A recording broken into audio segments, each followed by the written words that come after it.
With the FIFA World Cup coming to Arlington, residents and business owners are asking, what does this mean for me?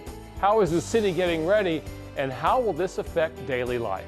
I'm Jay Warren, and this is Arlington Welcomes the World, a special series designed to keep our community informed as we prepare to welcome millions of visitors to North Texas. In this first episode, we'll focus on the city's role in this historic event, and you'll hear directly from city leadership about what's being done now, what's coming next, and how these efforts support our community.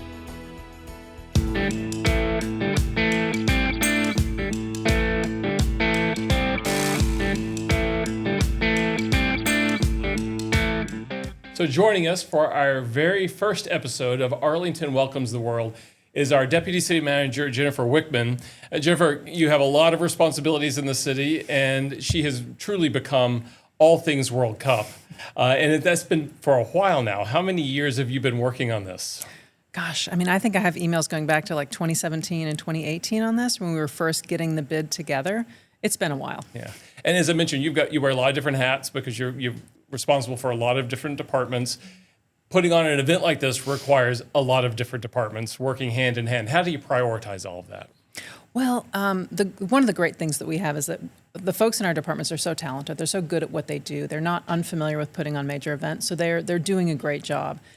And really, there's no area that can be deprioritized. Everything's so important. It's important that we get people safely here through a transportation plan and a pedestrian mobility plan.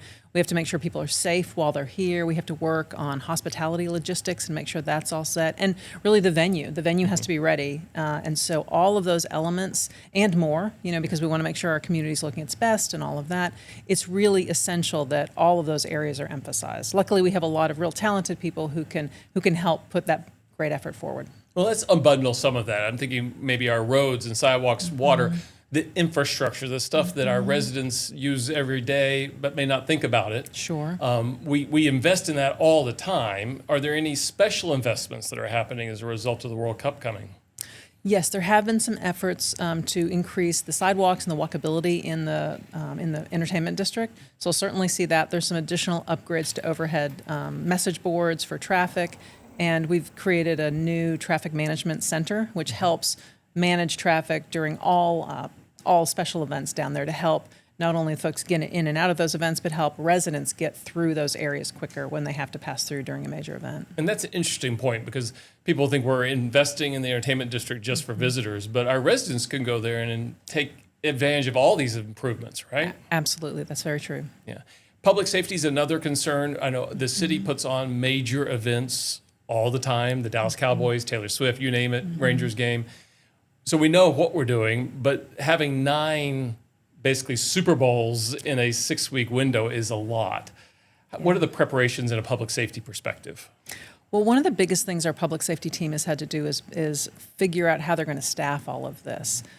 In addition to developing the plans, they have to have the people to execute those plans. And the World Cup isn't the only thing happening in June and July of 2026 in the entertainment district. The Rangers are also playing. It's during their regular season. And so we have many long stretches where we'll have Rangers games on top of World Cup matches, back to Rangers games, then to World Cup matches. And we need a certain contingent of folks, public safety folks, to staff all of that. So staffing has been very important to ensure we have the people there. We're reaching out to other regional departments to see if they have folks they could send to help work there. In addition, there's a lot of planning that goes into it to keep folks safe both inside the stadium and then outside the stadium as they're moving from either the parking lots or the drop-off spaces for rideshare or for where the buses are going to be bringing them so they can get down safely to the venue. And what you just described there speaks to the elaborate preparation that has gone into making sure this is a really world-class event here in Arlington, right? Absolutely, yeah. Arlington, we're so proud that we've got a great venue in AT&T Stadium. We've got experience doing transportation planning to ensure folks can get here and get around safely. We have had the opportunity to do a lot of different public safety events to make sure folks are safe. And we think that Arlington's experience in that contributed to such a strong regional bid and really helped us bring 9 of those World Cup matches to AT&T Stadium. And they're going to be played right here in Arlington, Texas, one of which is a semifinal match. Yeah, that's fantastic. If residents have any concerns, either during this planning process as we lead into the World Cup or during the World Cup, How can they express those or kind of raise their hand and say, I need some help? They can always contact the city either through our Action Center or through the Ask Arlington app. We can get in touch with them that way or through our website. I would say one of the common questions we're getting is people are asking what part of public safety is going to be taken away from my neighborhood so it can go into supporting a World Cup match. And I will tell you, none. We have a full contingent, a full deployment of both fire and police resources, ambulance resources that are out ready to support the city throughout that time. None of those will be taken and instead deployed to the World Cup matches. So that's an important point we want everyone to know about. The second thing I would suggest is if you do have a question related to the World Cup, check out our website. If you go to arlingtontx.gov/World Cup, we have a whole bunch of information on there that's been put up for both residents, visitors, and also for businesses. So we hope folks can find a lot of those answers there. But if you don't find an answer, reach out and ask us the question. And shameless plug here, also follow us on Facebook and on Instagram, or sign up for our e-newsletter. All ways you can get information about Arlington and about the World Cup directly in your inbox or your feed, however you'd like it. So, absolutely. Well, Jennifer, you've been doing a lot of work leading up to this, and we've got a couple months left. I imagine the workload is going to get even busier and more stressful, so we wish you the best of luck, and thank you for being our inaugural guest. Thanks so much. Yeah.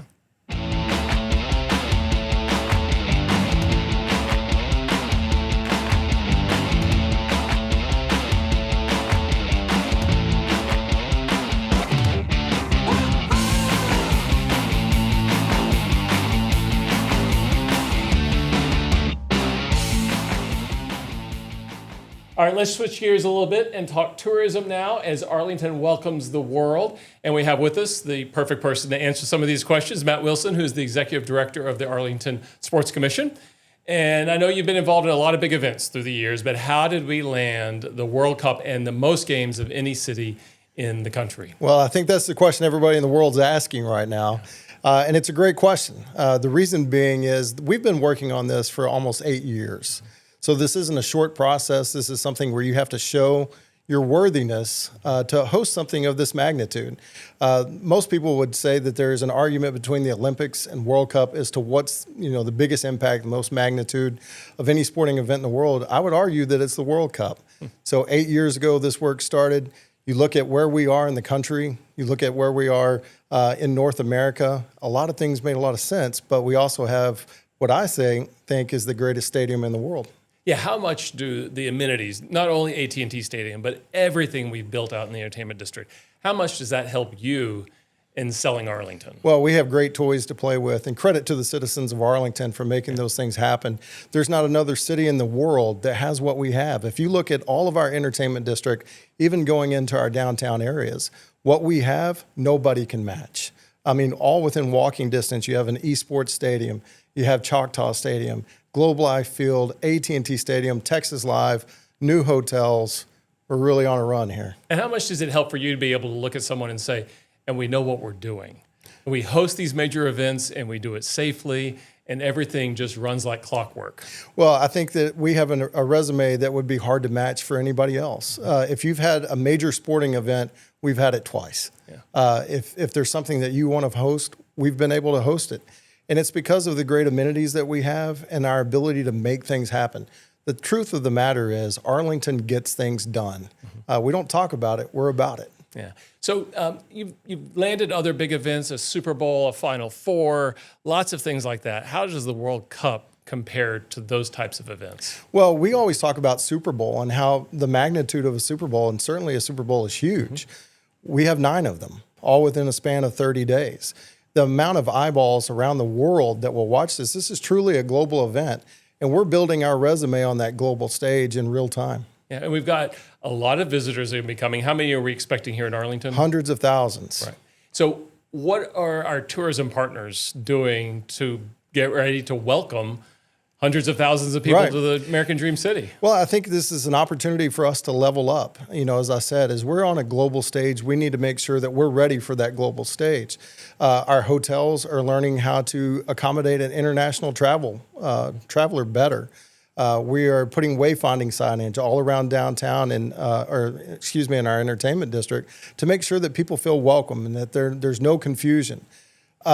when we look at all the different amenities that we have, we're talking about restaurants. How do you stay open just a little bit later to accommodate maybe a late start of a soccer game? All of these things kind of go into what the total package is. What we want is when we finish this thing at the end of July, we want people to walk away saying, no one's ever done it better. Yeah, that would be a great thing to have happen, and I have no doubt it's going to happen. We're also expecting a lot of income throughout North Texas, because this is really a region-wide effort. I think it's upwards of maybe $2 billion. Correct. How much of that do you think Arlington will see? A large part of it. I mean, the truth of the matter is, no matter where you're staying at in DFW, and certainly we're excited for all of our partner cities, all of our friends around us, we're excited about it. But we know that the main course is here in Arlington. People want to be here. And even if they don't even have a ticket into the game, people want to be where the action is. And we've got a great place with the entertainment district to capture those tax dollars. That's a great segue to the next question, which is the tickets are a little pricey. Mm-hmm. Not everyone can afford them. They are maybe hard to come by because they're going to be in high demand. If our residents want to feel like they're a part of the action, how can they do that if they don't buy a ticket? Well, we'll have plenty of things planned out throughout the entertainment district for them to be able to come down there and just be a part of it. People want to take that selfie. They want to have something that they can put on Instagram, say, I was there at the World Cup. Even if you're not inside the stadium, we'll have activities outside the stadium all throughout the entertainment district.